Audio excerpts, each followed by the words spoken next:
Hi, this is Judy Noel Saunders. I am presenting my peer teaching on becoming disciples through Bible study, a UMC Bible study. For those who aren't familiar, it has been around for a very long time. Um, in fact, it was first published in 1987. There are four studies that are included in the Disciple program. Disciple 1, which is what we'll focus on today, it covers kind of the entirety of the Bible. It doesn't go super in depth with every scripture and every verse and every chapter and every book by any means, but it does focus kind of on the overarching narrative of the Bible. Um, you have Disciple 2, which concentrates solely on Genesis, Exodus, Luke, and Acts.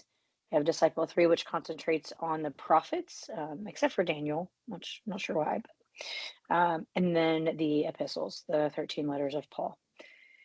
You also have the last study there, Disciple 4, and it concentrates on the writings in the Old Testament, on the writings of John. It's got James and Jude in there, and then Revelation as well. So focusing again on Disciple 1, because there's a lot uh, in this full study, so I thought it was best to just focus on one. All of them are very similar in format, very similar in length, and again, very, very similar in the time commitment. It's a great study. However, it is quite a big commitment. This first installment is a 34-week study. I think all three of the others are 32 weeks, but still a significant amount of time. The manual suggests that the weekly meeting, the weekly Bible study, be 2.5 hours in length, which I know for a lot of us, usually an hour is kind of the sweet spot, sometimes an hour and a half if it's something a little more intense, but this suggests 2.5 hours. It also says that it requires a 30-minute daily study from the participants. So 30 minutes a day, at least 6 days a week. It also suggests to keep the group small, that the kind of the magic numbers are between 8 and 14. It gives some reasonings about, the conversation, wanting to not let it dry out because there's too few people, but not wanting to kind of cloud it up, I guess, with too many. I also suggest doing an orientation meeting 1 week before you start the study, primarily to communicate kind of the level of commitment that it suggests. And if you were to use this and you do plan to structure it in the way they suggest, I definitely think an orientation meeting to really be transparent with the time commitment here would definitely be helpful. So these studies kind of have three components here. You got the study manual, which is a pretty good size book. Again, 32 to 34 weeks long.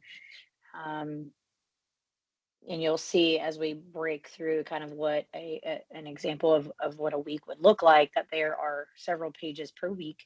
So it works as a kind of a workbook that goes along with the content, which is designed really well, but again, it's pretty pretty intense. Then the second component there, they have the teacher's helps, which is a kind of its own little small book. It assists whoever is leading to prepare for those weekly discussions. Kind of gives you suggestions on procedure and time, and I do believe there's a 1-page kind of guide per week that it gives you to kind of help things move along. And then finally, there are video presentations. So there's a DVD that comes, now a DVD that comes with it. It's a 10 to 15 minute video for each session of the week. The manual says, the handbook says that the videos are crucial, that they're not an option, but that we really don't get the same thing out of the Bible study if you don't use those videos. So now I want to move into, I thought the best way to do this would kind of give an example of what the weekly lessons look like. I didn't really choose this specific week for any reason other than my copy of Disciple has some some notations in it from folks who have used it or borrowed it from the church library, and so I thought, let me choose one that doesn't have any writings in it because I will also attach kind of the full lesson along with this video so that you guys can check that out. So this is from Disciple 1, the study manual. This is week 14. See the way it's listed there. It says, right living, the righteous are like a tree. Well, each week there is kind of a title and a theme. So the theme is actually right living. So it kind of, you'll see in the book that with each week, it kind of lists out um, what the scripture is, but kind of what piece those scriptures play in the overarching narrative of the Bible. And so the title for this week then is "The Righteous Are Like a Tree." So the first part of each weekly lesson is it shares what's called our human condition. In this case, it says we want to be healthy and happy, but on our own terms. Usually, we are not willing to pay the price that right living requires. This kind of this little component there is meant to express something common about the human experience, kind of giving us a perspective from which kind of setting the tone, I guess, for the week, how to read the scriptures that are suggested for each day. The next piece is the assignment. So the assignment just it lists out the reading assignments for each day, as you can see there, and then it gives you kind of flushes out a little bit there at the top. And each week it looks a little different. Sometimes there's a longer piece that goes along with the assignment, but it kind of tells you what you're looking for, like what types of things do you want to try to find in the scriptures each day. Um, Now, sometimes in those sections, it'll list like persons, events, um, historic information, if there's a particular word um, that, might be unfamiliar and it wants to kind of flesh out what that looks like for those who are participating in the study. And then you'll notice that with each day, it also lists kind of the themes or the reason that those scriptures have been selected for that week, for that theme under that title. So, all right. So, there at the end of kind of the first section of each week, it gives you a prayer that you can guide through. Sometimes it is a psalm, sometimes it's kind of inspired by scripture, but not word for word.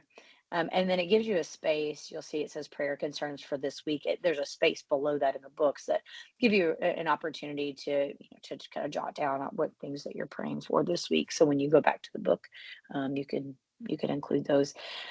Um, and then this is just a little snippet of what though, like the daily reflections that align with the assignments, what it looks like. So there's a box for each of the 6 days that it gives an assignment for. It lists the scriptures there, just like it does under the assignment heading, but gives you space to kind of take notes and jot things down as you read through them, write questions, whatever that might look like. Now, this is just a small little part, but the Bible teaching and then next the marks of the discipleship both are the most kind of significant portions, but the Bible teaching is typically the longest. In some of these, the Bible teaching has 3 or 4 pages. Not necessarily all reading. You'll see there towards the bottom, that's kind of the beginning of a space where you can do some kind of responsive work. It gives you things to think about, asks you, to kind of reflect on some of the things that you've read earlier in the week. And then there's also a space to the right of each column there for under the Bible teaching where you can write more notes and more reflections. There's also almost like a kind of a commentary, like kind of like you would see in a study Bible, where it'll have little snippets that go along with things. And so sometimes it's, you know, pictures or maps. Sometimes it's just like an explanation of a certain word, or gives you some historical context, which is nice, kind of like it does in the beginning with the daily assignment, but really fleshes that out in more detail for you. And then the final piece, well, not quite the final, but kind of the last piece of the main part of each lesson is it gives us the marks of discipleship.